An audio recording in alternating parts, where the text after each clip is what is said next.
Bismillahirrahmanirrahim.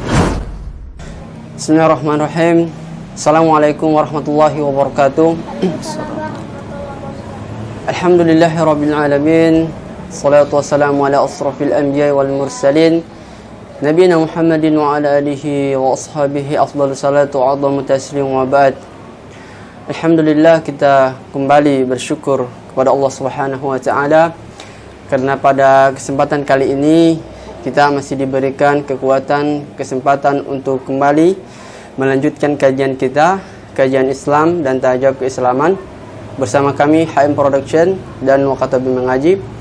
Alhamdulillah, pada saat ini kita telah ditemani oleh narasumber kita, Ustadz Abu Kaisah, hafizahullah ta'ala. Assalamualaikum.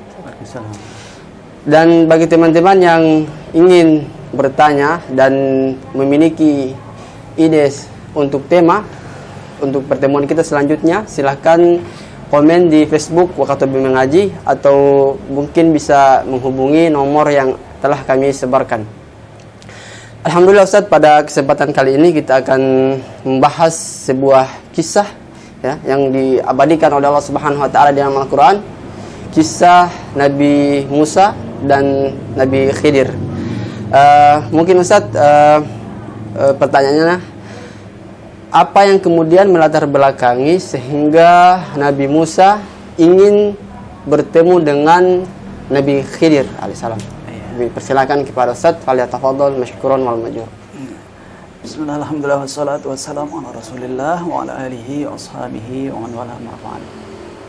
Ya, berkaitan dengan kisahnya Nabi Musa dengan Nabi, kalau tertulis dalam Al-Qur'an atau tertulis dalam hadis Nabi itu disebutkan Khadir gitu ya.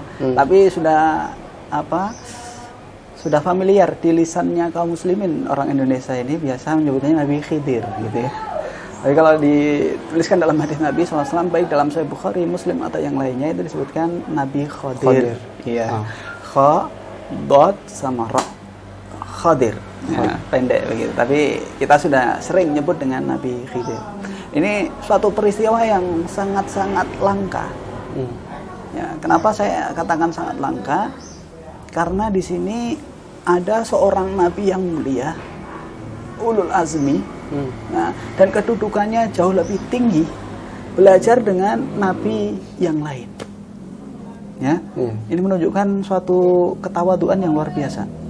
Ya, ulul azmi termasuk nabi yang membuat iri para nabi yang lain. Bahkan Nabi Adam itu kan pernah dalam hadis Rasulullah SAW menyebutkan gitu, anta Musa, ya, kalimullah. Kamu adalah Musa yang langsung diajak komunikasi dengan Allah Subhanahu wa taala. Enggak ada nabi seperti ini kecuali Nabi Musa. Walaupun Nabi Adam diajak komunikasi langsung memang ketika di surga dulu. Begitu. Ini keistimewaan luar biasa. Dan nabi itu ternyata ulul azmi juga, rasul yang luar biasa, memiliki kisah yang sangat menakjubkan, yang melawan Fir'aun dan lain sebagainya, ya. Kemudian beliau kok Allah perintahkan untuk belajar dengan Nabi Khadir atau Nabi Khidir seperti itu. Apa yang melatar belakanginya? Ini disebutkan dalam Sahih Bukhari dan Muslim dari Ibnu Abbas radhiyallahu anhuma, ya, kisah singkatnya gitu ya. Bahwa Nabi Musa dulu pernah berkhutbah di hadapan Bani Israel. Ya, ketika berkhutbah, lalu Nabi Musa ditanya oleh salah seorang jamaah, gitu, ditanya, siapakah manusia yang paling berilmu? Ya, man a'lamun nas? Ya, siapakah manusia yang paling berilmu, wahai Musa? Gitu. Lalu Nabi Musa menjawab, saya. Gitu. Jadi manusia yang paling berilmu siapa? Saya. Gitu. Maka Allah Subhanahu wa taala ingin menegur Nabi Musa alaihissalam ceritanya. Allah Subhanahu wa taala menegur Nabi Musa dan menginformasikan bahwa ada di sana salah seorang hamba kami, ya, yang berada di pertemuan dua lautan. Ya, dia lebih mengetahui, lebih berilmu dibandingkan kau. Ternyata kabar dari Allah Subhanahu wa taala ini membuat tertarik Nabi Musa. Ya. Kemudian Nabi Musa meminta kepada Allah Subhanahu wa taala, kalau begitu pertemukan aku. Bagaimana aku bisa bertemu dengan orang tersebut untuk belajar. Nah, jadi ini sebetulnya kalau ditanyakan latar belakangnya kenapa Nabi Musa alaihissalam sampai bisa bertemu dan pengen bertemu Nabi Khidir adalah karena beliau diberikan informasi, diberikan wahyu oleh Allah Subhanahu wa taala ada satu hamba yang lebih pandai daripada Nabi Musa. Tapi Nabi Musa ketika itu tidak sombong. Ketika mendengar kabar itu, beliau dengan serta-merta menerima karena kabar dari Allah Subhanahu wa taala, langsung belajar, pengen belajar, menuntut ilmu. Dan ini satu sifat yang sangat mulia, yang jarang dimiliki oleh kebanyakan orang, yaitu apa? Yang dicontohkan oleh Nabi Musa. Ya, walaupun beliau di awal terkesan agak sombong, membanggakan diri. Setelah itu ditegur oleh Allah Subhanahu wa taala, langsung keluar sifat yang sangat mulia, yaitu sifat tawadhu. Ya. Jadi semua ulama sepakat antara Nabi Musa dengan Nabi Khidir itu tentunya lebih utama Nabi Musa. Lebih mulia Nabi Musa, kedudukan lebih tinggi Nabi Musa alaihissalam. Nah, salah satu buktinya saja ketika Nabi SAW Isra dan Mi'raj ke atas langit, ya, maka dijumpainya langit pertama Nabi Adam dan begitu seterusnya sampai langit ke-6, ya, dijumpai itu ada Nabi Musa di sana. Ya, kedudukannya sangat tinggi. Artinya kedudukannya Nabi Musa ini sangat tinggi. Di bawahnya ada Nabi Harun, Nabi Isa dan begitu pula seterusnya ke bawah. Ya.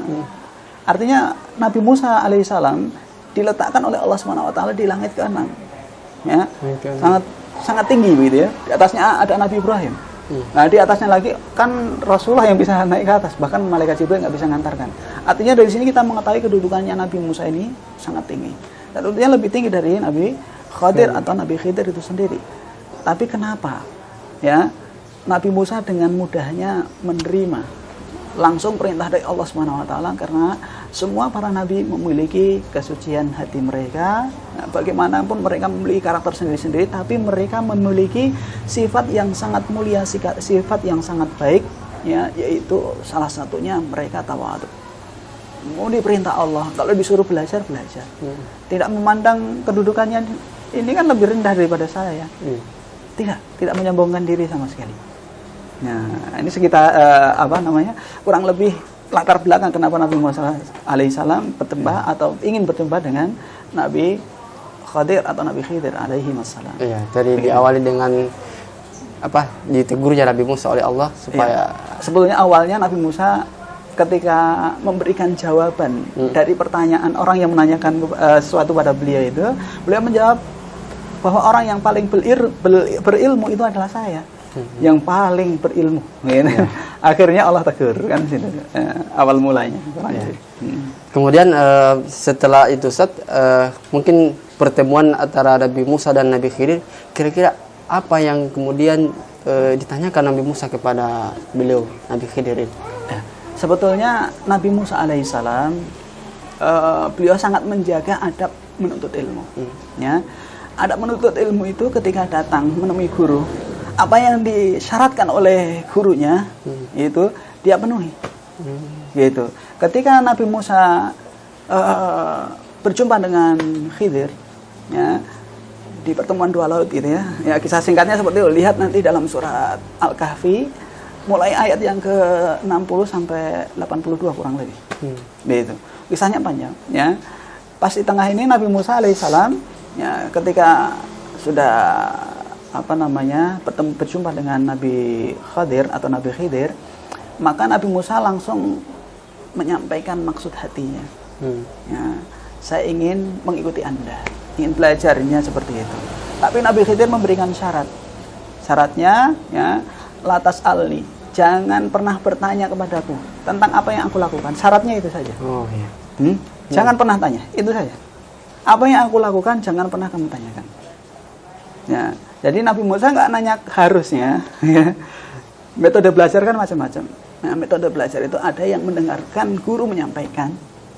Ya, ada yang seorang murid itu belajar kalau nggak tahu bertanya, atau seorang guru menyampaikan kalau seandainya ada yang kurang paham, sang murid juga bertanya. Metode belajar macam-macam.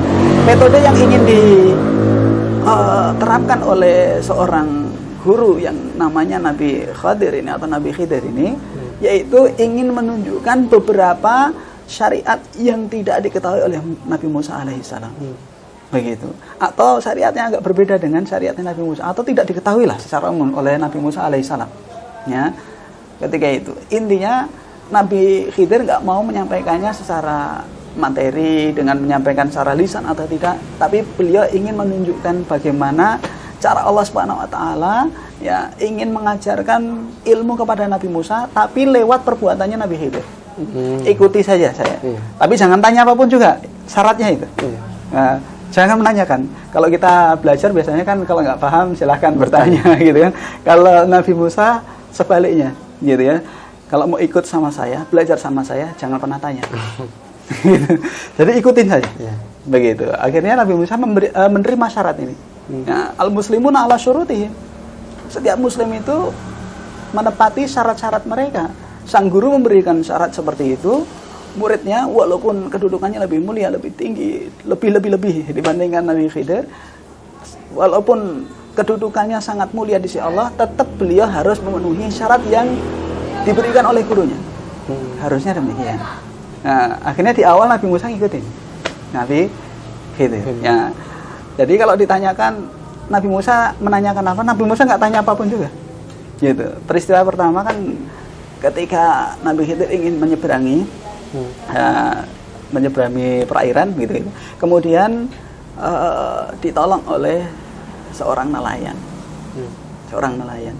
Dia memberikan tumpangan gratis kalau bahasa kita, tanpa bayar, gitu ya. Yang penting nggak usah tanya, gitu ya. Kemudian ikutin saja. Nah, kemudian di tengah perjalanan ternyata Nabi Khidir ini melubangi kapal, mengebangi sampannya. Kalau bahasa sininya mungkin koli-kolinya itu dilubangin kan gitu. Akhirnya setelah dilubangin, Nabi Musa melihat gitu, kami ini membuat suatu hal yang mungkar gitu ya, suatu hal yang tercela gitu loh. Kita sudah ditolongin sama orang, tapi kenapa Anda malah merusak kapalnya kan gitu. Secara logika kan kalau kita ditolongin sama orang itu harusnya memberikan imbalan yang lebih gitu ya, tapi malah ini merusak gitu. Nah, kemudian Nabi Khidir menegur Nabi Musa gitu kan, sudah saya katakan kan, kamu tidak akan sabar bersama saya, tidak akan sabar. Gitu. Kemudian Nabi Musa mengatakan, la tu'akhidni bima nasid. Ya, jangan ini, jangan apa? La tu'akhidni, jangan memberikan hukuman kepadaku ketika saya lupa. Saya tadi lupa sebetulnya, lupa terhadap syarat di awal. Gitu. Oke lah, udzur yang pertama. Ini udzur syar'i sebenarnya, lupa ya, nggak apa-apa dikasih kesempatan lagi. Ya.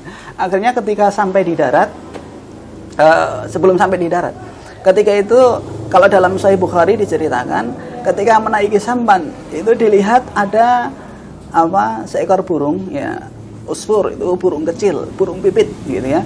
Itu di tengah lautan, terus dia hinggap di salah satu bagian sampan itu, kemudian dia minum dari air laut.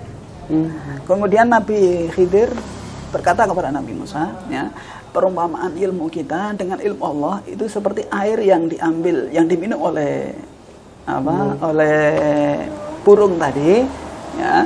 Sedangkan ilmu Allah itu seperti lautan ini. Jadi ilmu kita sangat sedikit, seperti yang diminum sama burung tadi. Gitu. Nah, singkat cerita, Imam Bukhari yang meriwayatkan ini hadisnya sangat panjang sekali. Kemudian sampai di darat. Ketika berjalan, dijumpainya ada seorang anak. Kisahnya sudah masyhur, kita sudah ketahui bersama. Ada seorang anak, gitu, tahu-tahu dipegang kepala sama Nabi Khidir. Ini disebutkan oleh Rasulullah SAW dalam hadis yang diriwayatkan oleh Imam Bukhari. Fa'akhadha bi ra'sihi, diambil kepalanya, ya. Kemudian dia banting, dia jatuhkan itu sang anak, dia bunuh. Padahal nggak ada peristiwa apa, ketemu anak, dia ambil, ya, dia pegang kepalanya, dia jatuhkan, langsung dibunuh. Nah, ini perbuatan kalau menurut orang biasa gitu kan, bahkan bukan nabi sekalipun, itu bahkan penjahat sekalipun gitu kan. Ini kan anak ini nggak ada salahnya apa-apa dan masih kecil gitu loh. Ya, ini suatu perbuatan yang mungkar gitu, perbuatan yang sangat-sangat dosa, mendatangkan dosa besar, gitu kan. Makanya diingkari oleh Nabi Musa.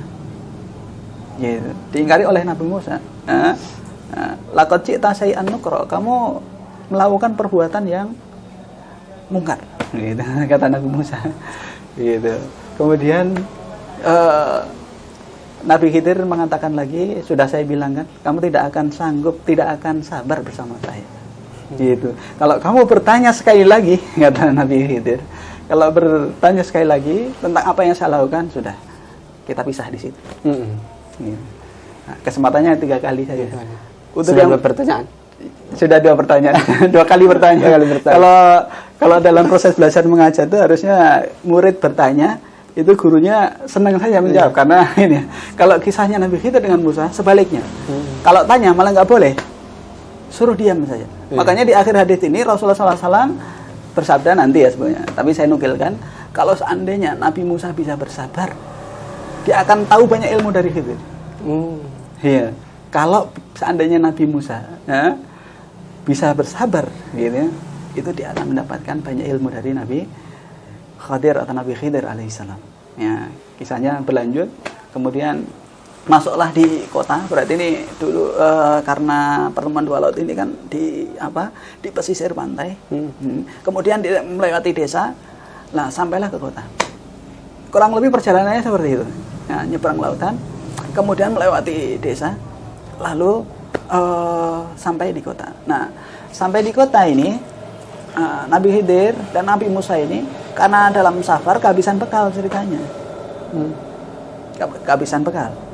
Kemudian mereka berdua meminta, dan ini boleh haknya musafir ya, bukan meminta-minta gitu ya. Haknya musafir itu kalau dia kehabisan bekal boleh minta untuk dijamu oleh penduduk asli gitu. Oleh penduduk asli di sini. Misalkan ada musafir gitu ya, datang ke Wakatobi kehabisan bekal, maka dia boleh minta untuk dijamu. Nah, Nabi Khidir sama Nabi Musa ini kurang lebih sama kisahnya seperti itu. Ya. Ketika Nabi Musa dan Nabi Khidir alaihi wassalam ya, sampai di kota itu, ya, minta dijamu oleh penduduk kota tersebut. Tidak ada satupun yang mau menjamunya. Bukhala, mereka bakhil semuanya. Tidak ada yang jamu. Nabi ini keduanya adalah nabi, tapi kan mereka nggak tahu kalau ini nabi. Kalaupun tahu, mereka juga nggak akan jamu gitu. Karena ini sudah kehendak Allah Subhanahu Wa Taala.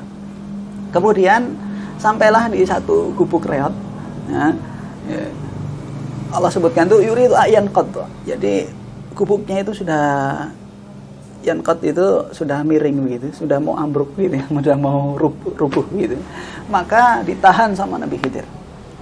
Kemudian diperbaikinya itu rumah sampai bagus lagi.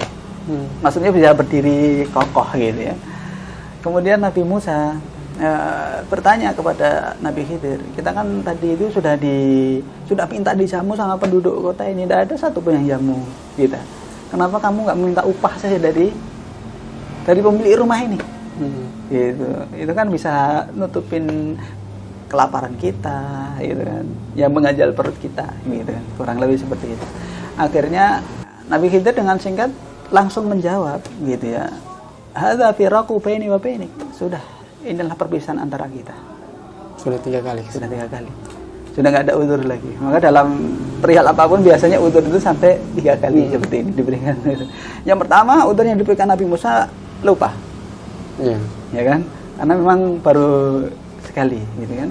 Kemudian yang kedua sebetulnya ini karena emosi gitu kan, Nabi Musa karena melihat seorang tanpa dosa dibunuh di hadapan Nabi Musa alaihissalam ya. Kemudian yang ketiga minta dijamu sama orang nggak dijamu-jamu gitu. Akhirnya ngusulkan untuk minta upah gitu. Akhirnya jawab sama gitu, hadza firaqu baini wa bainik, sudah, ini perpisahan antara aku dengan engkau ya. Dan aku akan mengabarkan kepadamu malam tasti alaihi sabras, ya, perihal tentang sesuatu yang kamu tidak bisa sabar tadi. Kemudian amas safina itu adapun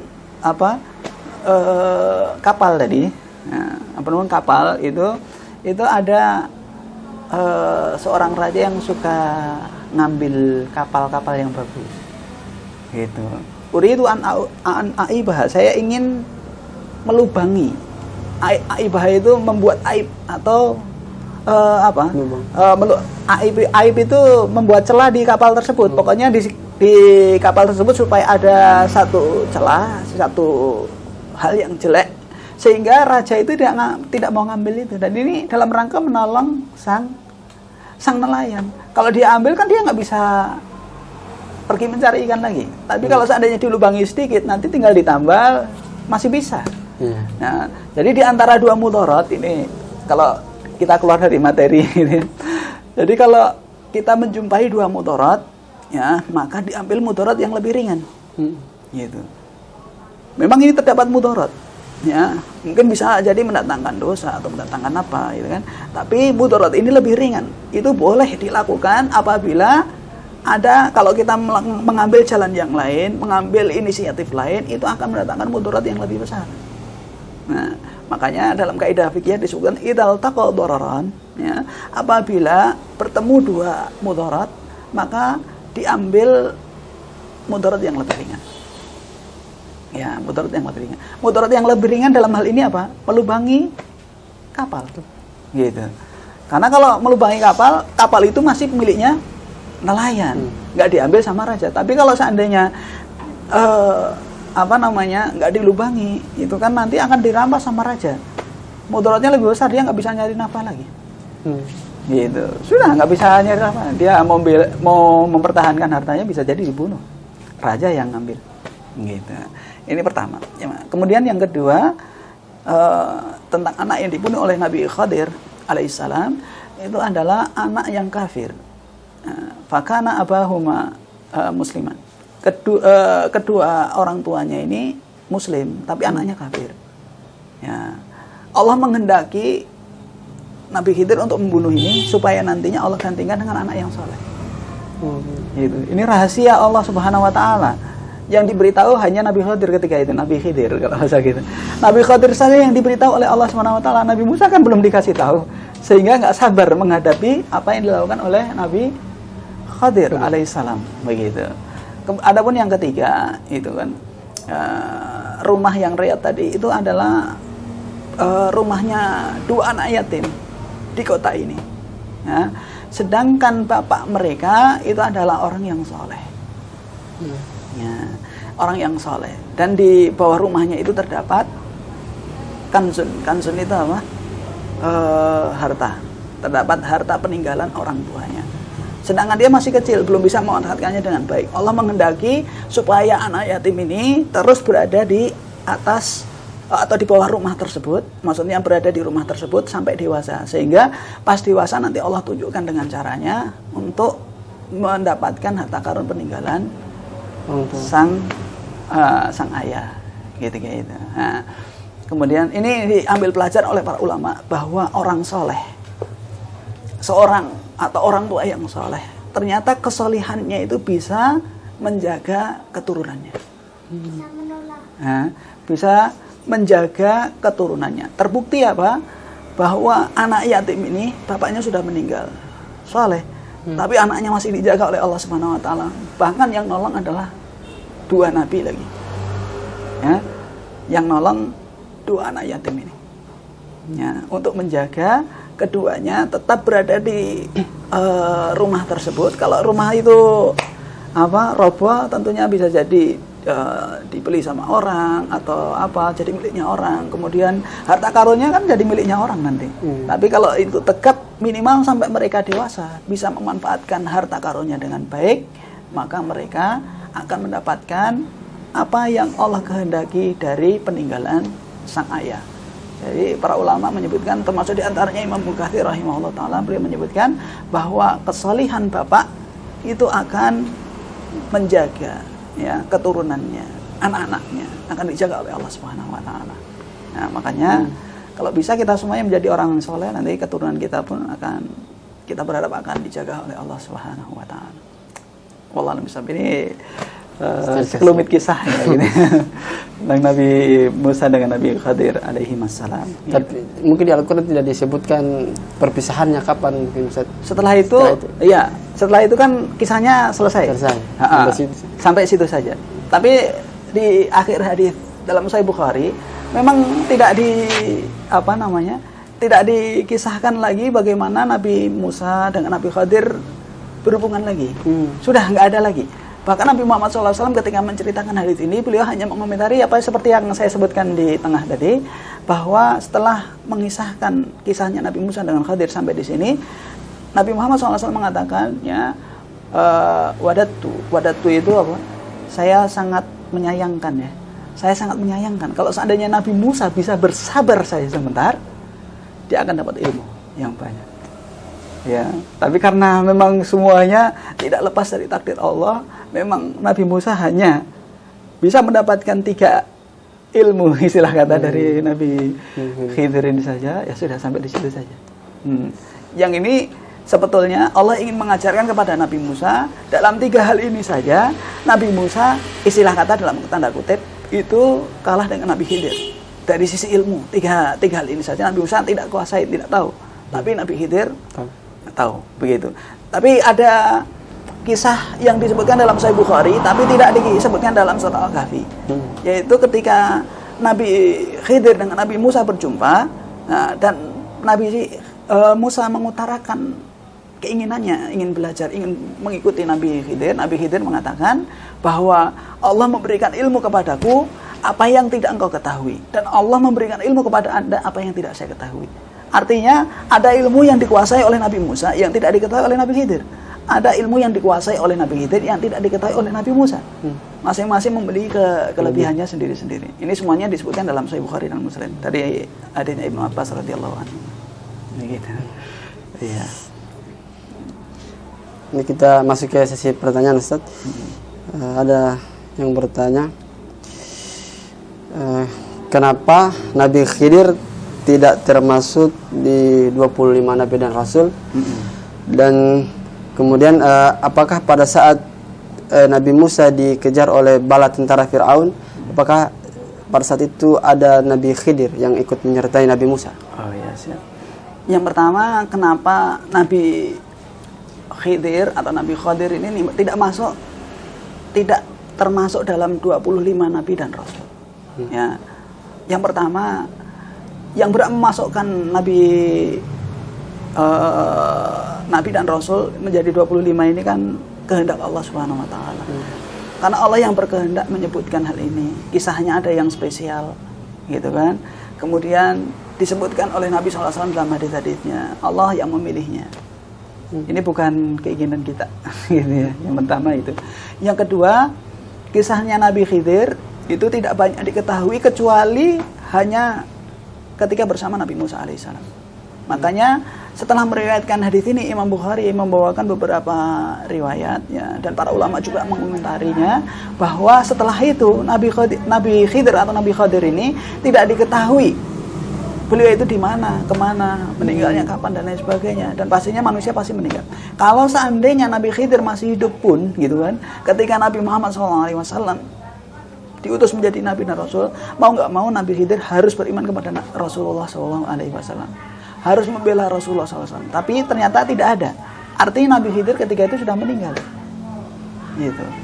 Karena tidak mungkin ketika misalnya, ya, ketika Rasulullah SAW diangkat menjadi Nabi dan Rasul, kemudian Nabi Khidir masih ada nggak mau mengakui dan mengimani tentang kenabian Nabi Muhammad SAW atau kerasulan Nabi Muhammad SAW. Tidak boleh, gitu.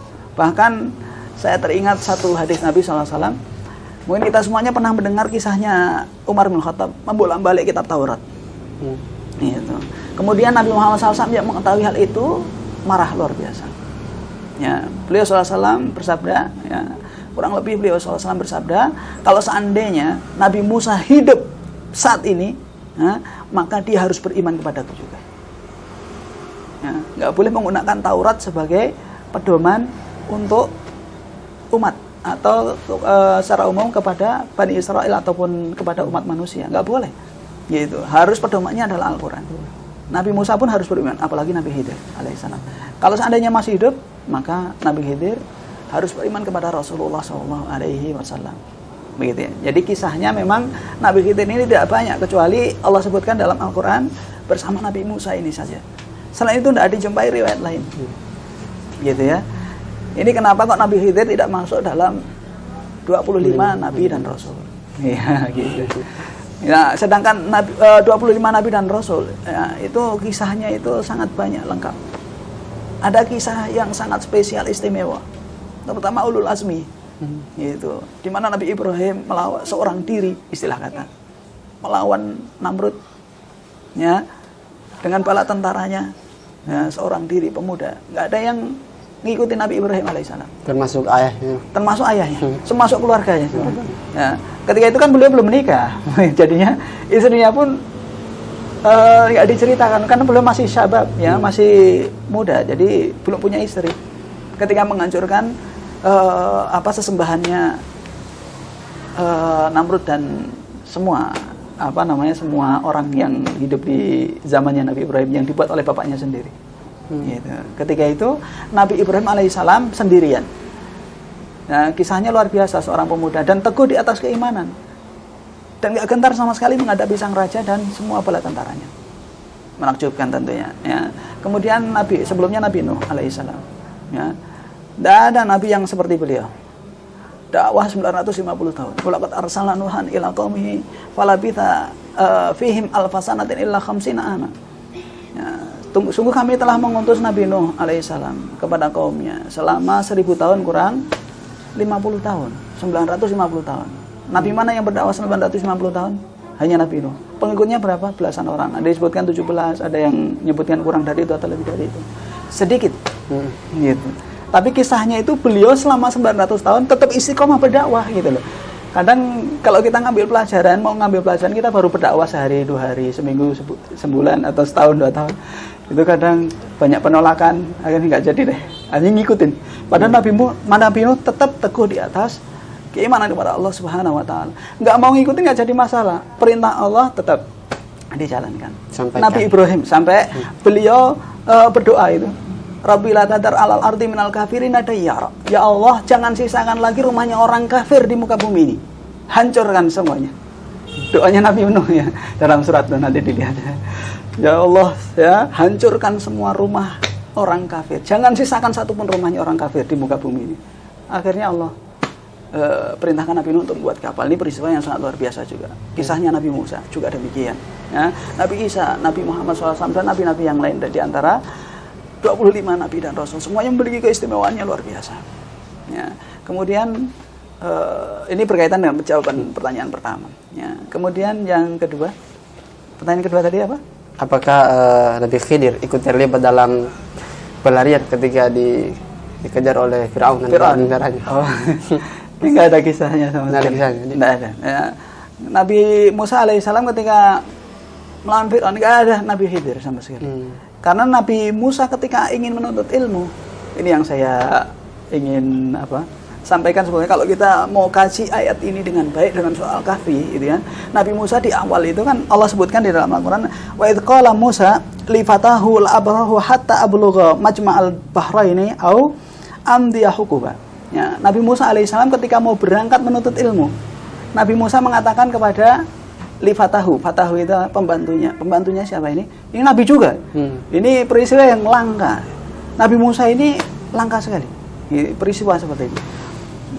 Mertuanya Nabi, ya, saudaranya jadi Nabi yang ketika berdakwah dengan Fir'aun, mendai Fir'aun, ya, Nabi Harun, ya, ini juga Nabi, ya. Kemudian yang nemeni Nabi Musa ketika ingin berjumpa dengan Khidir pun Nabi, ya, Nabi itu namanya Yusha bin Nun, gitu. Yang nemenin Nabi Musa untuk berjumpa dengan Nabi Khidir alaihissalam. Yang Allah buat lupa ketika ikannya berjalan melompat-lompat ke laut itu. Itu yang bawa ikannya itu siapa? Yusha bin Nun, gitu. Itu seorang Nabi juga. Nah, luar biasa. Ya, mertuanya Nabi, beliaunya Nabi, saudaranya Nabi Harun, gitu kan. Kemudian yang nemeni beliau untuk berjumpa dengan Khidir Nabi, belajarnya pun dengan Nabi. Kisah ini juga nggak berulang, gitu kan. Nggak ada Nabi yang seperti ini kecuali Nabi Musa alaihissalam. Ya. Nah, di sini di ayat yang 60 ini Allah sebutkan, ya, ketika Nabi Musa berkata kepada Fatahu, kepada pembantunya, maksudnya Nabi yang menemaninya, gitu kan. Aku akan menyiapkan perjalanan menuju ke pertemuan dua laut. Ya, pertemuan dua laut. Pertemuan dua laut itu bagaimana? Pertemuan laut asin dengan laut tawar. Laut itu ada airnya asin, ada airnya tawar. Dan ketika ada ikan yang berada di laut tawar nggak akan masuk ke lautan yang airnya asin ini. Begitu pula sebaliknya. Ini luar biasanya begitu. Ya, dan beliau menyebutkan di sini wa'am yahukuba. Saya akan berjalan kaki sampai bertemu dengan pertemuan dua laut itu. Sampai di tempat itu saya akan berjalan kaki. Luar biasanya itu. Apa yang bisa kita ambil pelajaran ketika menuntut ilmu gitu kan, nggak harus mana motornya dulu, mana istilah gitu kan, mana ontanya dulu kalau di zaman dahulu, mana kudanya dulu. Nah, saya akan jalan kaki sampai ketemu pertemuan dua laut ini. Ya, jalan kaki beneran Nabi Musa. Ada ceritanya Nabi Musa naik onta, naik ini, nah jalan kaki sama Yusha bin Nun gitu dalam rangka menuntut ilmu. Luar biasa perjalanan rihlah dalam talabul ilm. Ya, ala kulli hal, Nabi Musa alaihissalam ya ketika dikejar atau lari dari kejaran Fir'aun, ya di situ tidak ada Nabi Khidir alaihissalam, tidak ada. Kisah Nabi Khidir hanya sebatas ketika Nabi Musa alaihissalam belajar dengan Khidir. Seperti itu saja. Berarti Nabi Musa belajar dulu sama Nabi Khidir, kemudian peristiwa selanjutnya. Nah, peristiwa berikutnya itu ketika Nabi Musa berdakwah kepada Fir'aun, kemudian ada ditantang dengan dengan didatangkan para penyihir dari penjuru negeri untuk nantang Musa alaihissalam. Kemudian mereka membuat sihir dari tali-tali, kemudian disihir jadi ular, kemudian dimakan oleh tongkatnya Nabi Musa alaihissalam gitu, yang berubah beneran jadi ular. Dan begitu pula seterusnya sampai Nabi Musa alaihissalam dikejar oleh Fir'aun. Gitu. Jadi ini peristiwa yang berurutan. Dan Nabi Khidir ketika selesai berjumpa dengan Nabi Musa sudah nggak ada cerita untuk ini. Ya. Nah, yang aneh adalah di zaman ini ada yang mengatakan mengatakan saya berjumpa dengan Nabi Khidir katanya. Kalau ada Nabi dan Rasul setelah Nabi Muhammad SAW diutus, ya nggak boleh diterima. Nah, penutup risalah para Nabi dan Rasul itu adalah Nabi Muhammad SAW. Tidak ada lagi Nabi yang datang kecuali nanti Nabi Isa alaihissalam akan turun untuk membunuh Dajjal, itu saja. Dan itu pun tidak memakai syariatnya Nabi Isa alaihissalam, tapi memakai syariatnya Nabi Muhammad SAW. Buktinya apa? Ketika sholat bersama Imam Mahdi, siapa yang jadi imam? Nabi atau Imam Mahdi? Imam Mahdi. Berarti harus ngikutin syariatnya cucunya Nabi Muhammad SAW, syariatnya Nabi Muhammad SAW. Terbukti cucunya yang menjadi imam bagi Nabi Isa alaihissalam. Gitu, nanti di akhir zaman. Itu peristiwa ini asratus sa'a, tanda kiamat besar. Kita baru bahas cuma satu, Dajjal. Iya, begitu kurang lebih. Pemirsa yang insyaallah dirahmati oleh Allah Subhanahu wa taala. Alhamdulillah tadi kita telah mendengarkan kisah perjalanan Nabi Musa dan Nabi Khidir dalam menuntut ilmu. Ada beberapa pelajaran yang bisa kita ambil hikmah dari kisah tersebut. Yang pertama, kita harus kemudian sabar dalam menuntut ilmu. Dan kemudian pelajaran selanjutnya adalah sesuatu yang kemudian kita anggap buruk belum tentu itu buruk, dan sesuatu yang kita anggap baik belum tentu itu baik. Kemudian hanya Allah yang tahu peristiwa selanjutnya. Dan bagi teman-teman yang ingin terlambat dalam menyaksikan kajian ini, mungkin bisa disaksikan kembali di channel YouTube kami, YouTube HM Production. Dan insya Allah besok kita kembali lagi bertemu dengan tema yang lain. Demikian apa yang bisa kami sampaikan. Semoga bermanfaat. Syukron wa jazakumullah khairan. Subhanakallahumma bihamdik. Asyhadu an la ilaha illa anta astaghfiruka wa atubu ilaik. Assalamualaikum warahmatullahi wabarakatuh.